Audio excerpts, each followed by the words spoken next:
അമേരിക്കയും ചൈനയും ലോകത്തെ ഏറ്റവും പ്രധാനപ്പെട്ട രണ്ട് സാമ്പത്തിക ശക്തികൾ നേർക്കുനേർ നിൽക്കുകയാണിപ്പോൾ. ആയുധം വച്ചല്ല കളി, തീരുവ വച്ചാണ്. അമേരിക്കൻ പ്രസിഡന്റ് ഡൊണാൾഡ് ട്രംപാണ് ആദ്യ കാർഡിറക്കി കളി തുടങ്ങിയത്. ഇപ്പോൾ ചൈനയും അതേ നാണയത്തിൽ തന്നെ തിരിച്ചടിച്ചിരിക്കുന്നു.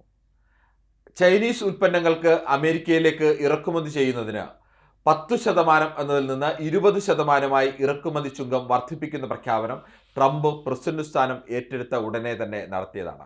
ഒപ്പം കാനഡയ്ക്കും മെക്സിക്കോയ്ക്കും 25% വീതം ഇറക്കുമതി തീരുവ ഏർപ്പെടുത്തുമെന്നും പറഞ്ഞു. ചൈന അപ്പോഴും സമവായത്തിന്റെ വഴി തുറന്നിട്ടിരുന്നു. ബീജിംഗിൽ നിന്ന് വന്ന സന്ദേശം ചർച്ചയെങ്കിൽ ചർച്ച, ഇനി അതല്ല ഇതേ കളിയാണ് കളിക്കേണ്ടതെങ്കിൽ അത് തന്നെ തുടരാം എന്നുള്ളതായിരുന്നു. പക്ഷേ ട്രംപിന്റെ നീക്കവുമായി മുന്നോട്ട് പോയി. മാർച്ച് 4-ന് ഈ തീരുവ നിലവിൽ വന്നു, പ്രാബല്യത്തിൽ വന്നു. ചൈനീസ് ഉൽപ്പന്നങ്ങൾക്ക് ഇനി മുതൽ 20%-ആണ് ഇറക്കുമതി തീരുവ. മെക്സിക്കോയിൽ നിന്നും കാനഡയിൽ നിന്നും വരുന്ന ഉൽപ്പന്നങ്ങൾക്ക് 25%-ആണ് തീരുവ. ഇന്ന് തന്നെ ആ ദിവസം തന്നെ ചൈന തീരുമാനം എടുത്തിരിക്കുന്നു. അമേരിക്കയിൽ നിന്നുള്ള ഉൽപ്പന്നങ്ങൾക്ക്, അമേരിക്ക ചൈനയിലേക്ക് കയറ്റുമതി ചെയ്യുന്ന ഉൽപ്പന്നങ്ങൾക്ക് അവിടുത്തെ ഇറക്കുമതി ചുങ്കം 15%. നേരത്തെ ചുങ്കം അവിടെ ഇല്ലായിരുന്നു. 15% ചുങ്കം ഏർപ്പെടുത്താനുള്ള തീരുമാനമാണ്. വരുന്ന 10-ാം തീയതി മാർച്ച് 10-നാണ് ഇത് നിലവിൽ വരുന്നത്. പ്രധാനമായും അമേരിക്കയുടെ ഭക്ഷ്യ ഉൽപ്പന്നങ്ങൾക്കാണ് ഇത്തരത്തിലേക്ക് ചുങ്കം ഏർപ്പെടുത്തിയിരിക്കുന്നത്. അതോടൊപ്പം തന്നെ അമേരിക്കയിലെ പ്രധാനപ്പെട്ട ചില കമ്പനികളെ കരിമ്പട്ടികയിൽപ്പെടുത്തുകയും ആ കമ്പനികളെ കയറ്റുമതി നിയന്ത്രിത കമ്പനികളുടെ പട്ടികയിലൊക്കെ പെടുത്തുകയും ചെയ്തു.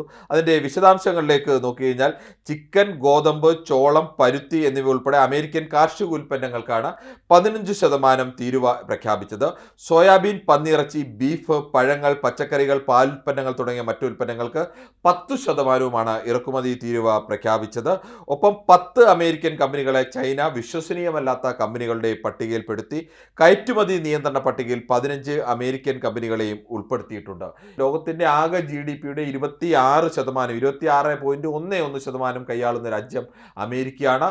ആകെ ലോകത്തിന്റെ GDP-യുടെ 16.76% കൈയാളുന്ന രാജ്യം ചൈനയാണ്. ഈ രണ്ടു രാജ്യങ്ങളുടെയും GDP ആകുമ്പോൾ തന്നെ ഏകദേശം 43% ലോക GDP. ബാക്കി 500ഓളം വരുന്ന രാജ്യങ്ങളെല്ലാം കൂടി ചേർന്ന് ബാക്കി ഈ 57% GDP ആണ് കൈയാളുന്നത്. അപ്പോൾ തന്നെ ലോകത്തിൻ്റെ സമ്പത്തിൻ്റെ മഹാഭൂരിപക്ഷവും ഏത് സ്ഥലത്താണ്? അങ്ങനെയുള്ള രണ്ടു പേർ തമ്മിലാണ് പോരാട്ടം നയിക്കുന്നത്. അങ്ങനെയുള്ളവർ തമ്മിൽ പോരാട്ടം നയിക്കുമ്പോൾ സ്വാഭാവികമായും ലോക വിപണിയിൽ അത് വലിയ തരത്തിലുള്ള ചലനങ്ങൾ ഉണ്ടാകാൻ സാധ്യതയുണ്ട്.